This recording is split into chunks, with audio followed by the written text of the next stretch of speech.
Hello, hello, salut à tous, j'espère que vous allez bien.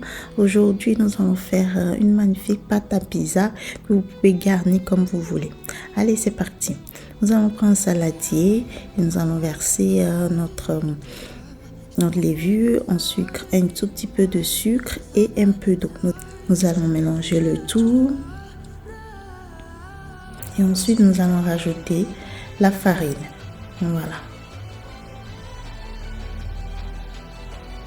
Et le sel. Nous allons le mélanger un peu avec la cuillère.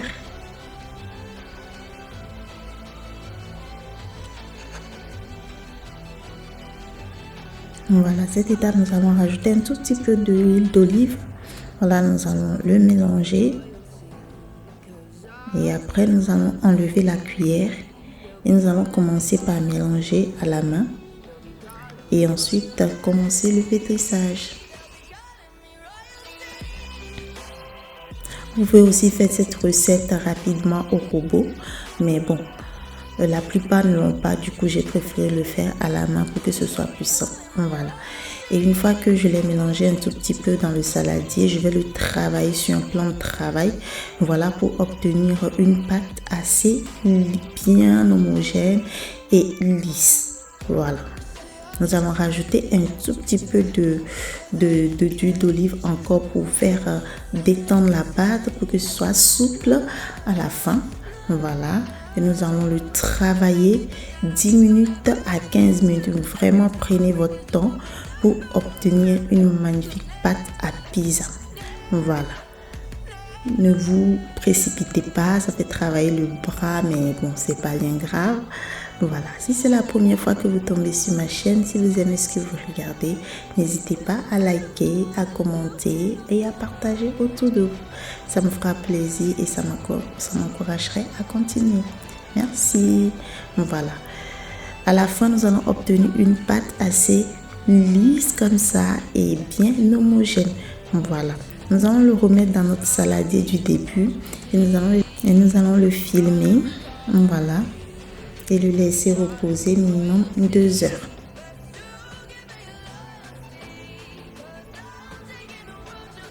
Et 2 heures après, vous pouvez constater que notre pâte a doublé de volume.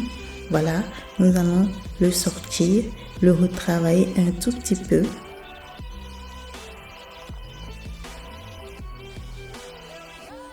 Cette fois-ci, 5 minutes suffisant.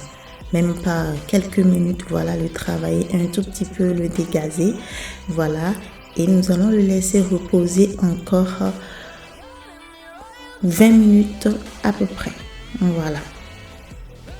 Voilà, nous allons le laisser sur notre plan de travail 20 minutes à peu près.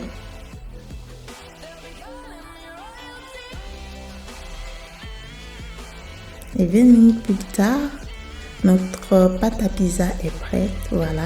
Nous allons pouvoir le prendre, le travailler et le gagner à notre façon. Voilà. Là, je suis en train de l'aplatir pour faciliter l'étalage. Voilà. Là, vous pouvez l'étirer selon la forme que vous voulez lui donner. Voilà. Vous aurez une pâte très très facile à étaler. Voilà. Et là, je vais prendre une plaque. Donc, je vais mettre ma pâte à pizza dedans. Voilà, je ne vais pas le garnir de manière compliquée. Je vais rajouter juste de la sauce tomate, voilà, cuisinée que vous pouvez trouver en commerce, voilà, ou vous le faites vous-même. Mais moi, j'ai pris une sauce tomate à pizza que j'ai pris en magasin, voilà, que j'ai étalé sur ma pâte à pizza. Je vais rajouter un tout petit peu d'oignon, un peu de tomate cerise et c'est fini. Je vais le mettre au four à 15 minutes à 180 degrés. Et voyez vous-même, notre pâte, elle est bien cuite.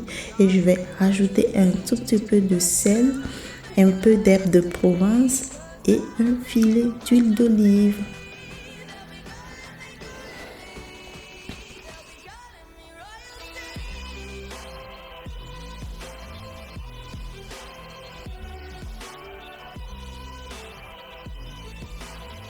N'hésitez pas à garnir votre pizza selon votre envie, selon ce que vous aimez. Voilà, moi je le fais tout simple parce que voilà, moi j'aime ça. Et je vais rajouter un tout petit peu de fromage.